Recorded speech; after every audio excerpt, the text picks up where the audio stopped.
Welcome Royal Hebrew family.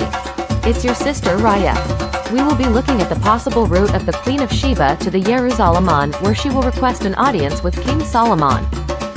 We will also look a possible site of the Ark of the Covenant. Let's go. After the death of King David, his son King Solomon would reign over the northern and the southern kingdoms of Yashar'el. The Most High did not allow King David to build his temple, but he would allow King Solomon to build it. The temple was a beautiful temple built in Jerusalem, a city named after King Solomon.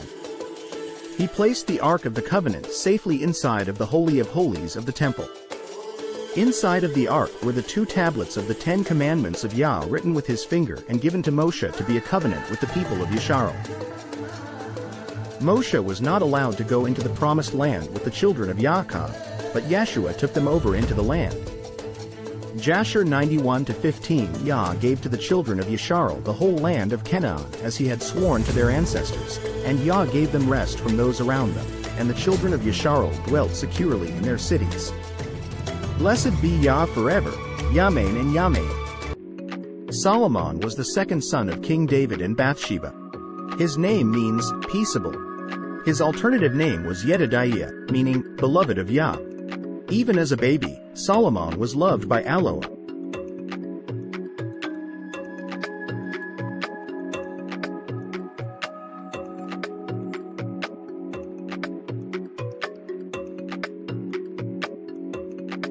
A conspiracy by Solomon's half-brother Adonijah tried to rob Solomon of the throne.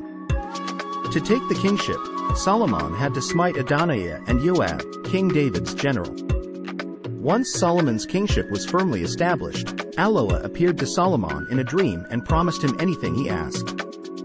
Solomon chose understanding and discernment, asking YAHUAH to help him govern his people well and wisely.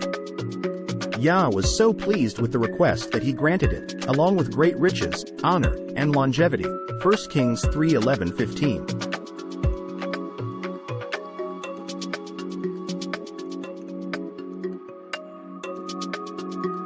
Solomon set up an organized kingdom of Yashar'el, with many officials to assist him.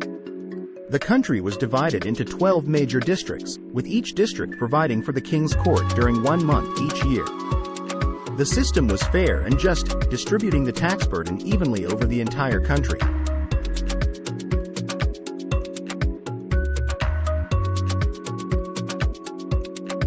Solomon built the first temple on Mount Moriah in Jerusalem, a 7-year task that became one of the wonders of the ancient world.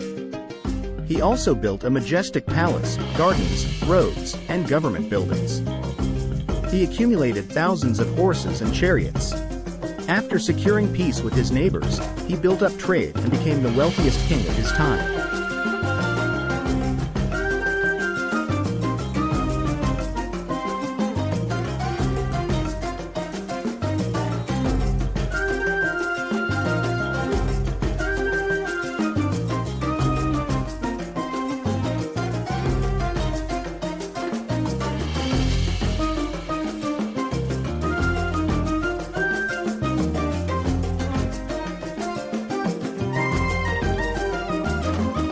All of Africa heard of this great king and the empire he had built. The news of this wise king and the wonders of his great empire reached the Queen of Ethiopia.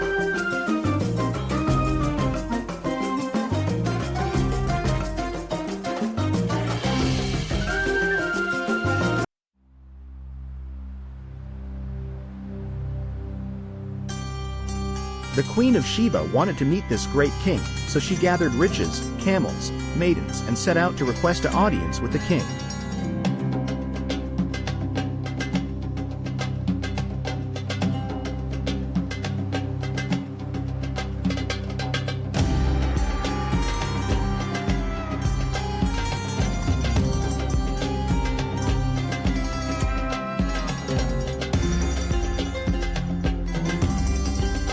The journey is long. It takes the Queen of Ethiopia months to travel to the land of the Hebrews, south into the interior of Africa, where the Hebrews dwell. The lands of Canaan. But the land Whither ye go to possess it, is a land of hills and valleys, and drinketh water of the rain of heaven. A land which the Adoni thy Elohim careth for. The eyes of the Adoni thy Elohim are always upon it, from the beginning of the year even unto the end of the year. Deuteronomy 11:11 through 12. The journey of Queen of Sheba is in the book of 1 Kings 10:2 through 4.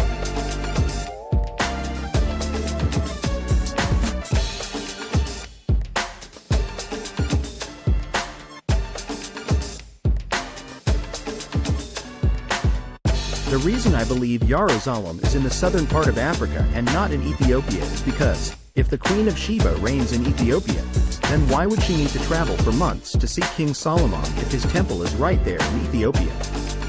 This piece of my puzzle was a very large piece left out.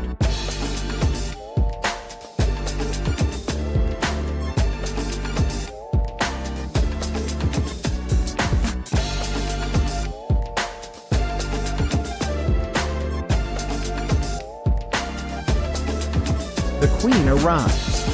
All of Jerusalem is excited to see the Queen of Ethiopia. News reaches King Solomon that Queen Sheba is just outside the city and waits his royal welcome to his palace.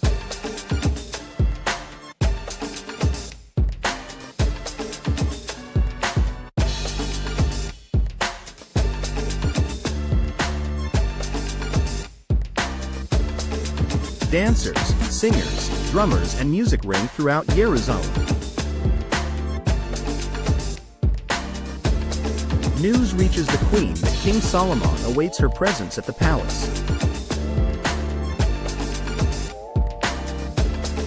As it is a custom to celebrate with palm trees whenever a queen or king is being honored.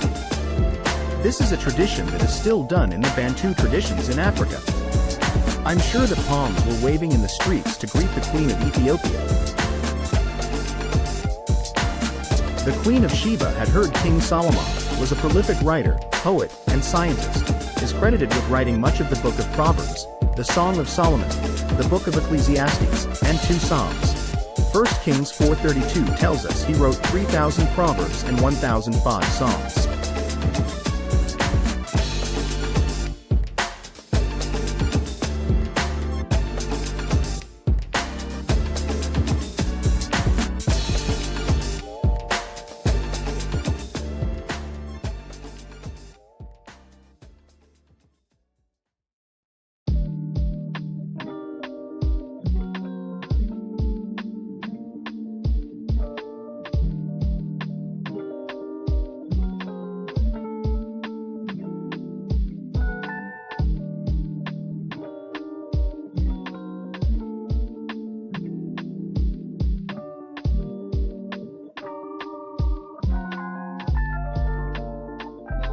As y'all know, I love a good love story. When King Solomon first saw the Queen of Sheba, do you think it was love at first sight? Yes.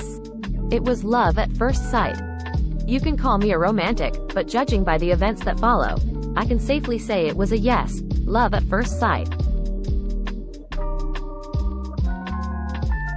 Your cheeks are beautiful with ornaments. Your neck is lovely with strings of jewels. We will make for you gold ornaments studded with silver. The beloved about her lover. While the king was at his banqueting table, my flower gave forth its fragrance. My beloved is like a fragrant pouch of myrrh spending the night upon my chest.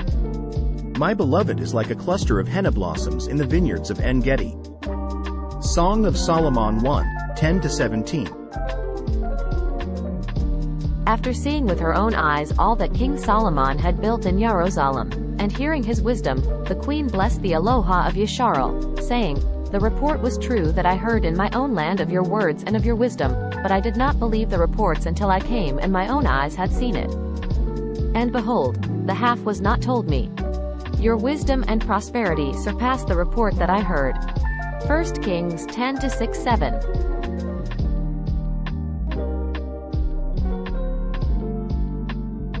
Happy are thy men, happy are these thy servants, which stand continually before thee, and that hear thy wisdom.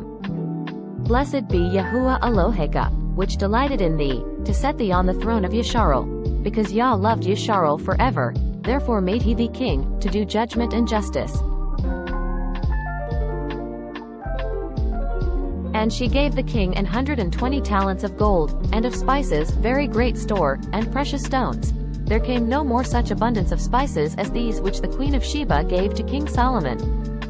1 Kings 10-8:10. And the navy also of Kiram, that brought gold from Ophir, brought in from Ophir great plenty of almug trees, and precious stones. And King Solomon gave unto the Queen of Sheba all her desire, whatsoever she asked, beside that which Solomon gave her of his royal bounty. So she turned and went to her own country, she and her servants.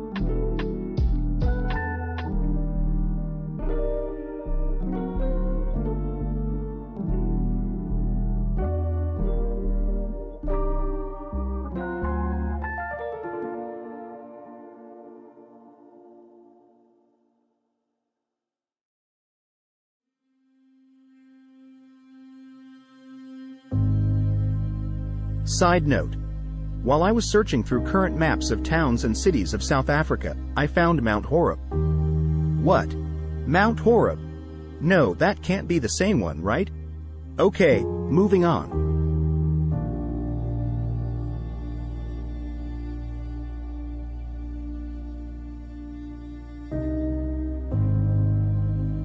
This is the only one encounter of the Queen of Sheba and King Solomon.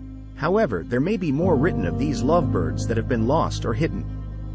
Whatever the case, Yah will reveal all things in due time. Hallelujah!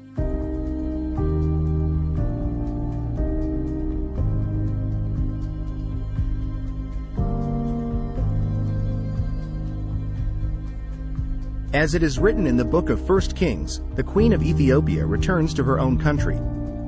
In some accounts in the Jewish encyclopedia books, the Queen of Sheba gives birth to a son, who she names Menelik.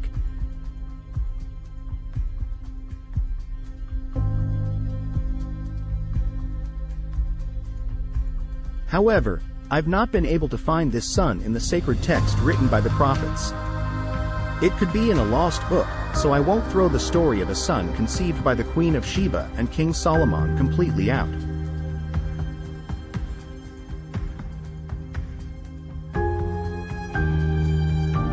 Going purely on what I've read in other texts that are not written down by the Hebrew prophets, King Menelik returns to Jerusalem to visit his father King Solomon. It's told that upon this visit, for some unknown reason, King Solomon gives the Ark of the Covenant to King Menelik to take back to Ethiopia.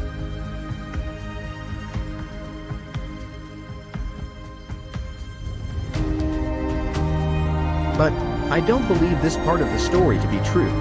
I believe it was added to hide the true location of the Ark. This is a puzzle piece that remains. I believe it's part of the Psalm 83 deception.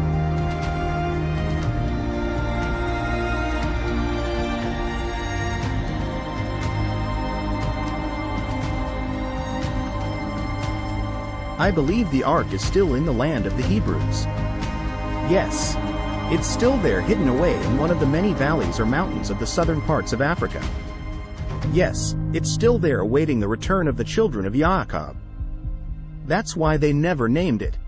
It's just called South Africa, to keep it obscure and nameless. The Ark of the Covenant never left. It's still there close to Jerusalem. Hallelujah! Tada for watching!